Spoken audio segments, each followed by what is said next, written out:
Wherever you go, whatever you do, throw a little at it. Omax, Vest and Briefs. மாநிலங்களவையில் தனி பெரும்பான்மையை பெற ஆளும் பாஜகவுக்கு இன்னும் 6 இடங்கள் மட்டுமே தேவைப்படுவதால் நாடாளுமன்ற மழைக்கால கூட்டத்தொடர் எதிர்பார்ப்பை ஏற்படுத்தியுள்ளது. மேற்குவங்க சட்டசபை தேர்தலில் வரலாறு காணாத வெற்றி பெற்ற பாஜகவிடம் ஆட்சியை பறிகொடுத்த திரிணாமுல் காங்கிரஸ் உடைந்தது. திரிணாமுல் காங்கிரஸ் எம்எல்ஏக்கள் எம்பிக்கள் மம்தா பானர்ஜிக்கு எதிராக போர்க்கொடி தூக்கியதால் தேசிய அரசியலில் மாற்றங்கள் ஏற்பட்டு வருகின்றன. மாநிலங்களவை உறுப்பினர் பதவியை ராஜினாமா செய்து திரிணாமுல் காங்கிரஸ் எம்பிக்களான சுஷ்மிதா தேவ், சுகேந்து சேகர் ராய், பிரகாஷ் பாரே ஆகியோர் பாஜகவில் இணைந்தனர்.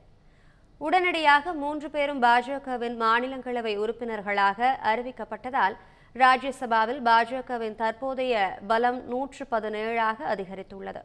தேசிய ஜனநாயக கூட்டணியின் ஒட்டுமொத்த பலமும் 152ஆக அதிகரித்துள்ளதால் மாநிலங்களவையில் தனி பெரும்பான்மையை நிரூபிக்க ஆளும் பாஜகவுக்கு வெறும் 6 இடங்கள் மட்டுமே தேவைப்படுகின்றன. இந்நிலையில் நாடாளுமன்ற மழைக்கால கூட்டத்தொடரில் தொகுதி மறுவரையறை, மகளிர் இட ஒதுக்கீடு, ஒரே நேரத்தில் தேர்தல்களை நடத்துவது உள்ளிட்ட முக்கிய அரசியலமைப்பு திருத்த மசோதாக்களை கொண்டுவர மத்திய அரசு திட்டமிட்டுள்ளதாக தகவல் வெளியாகியுள்ளது.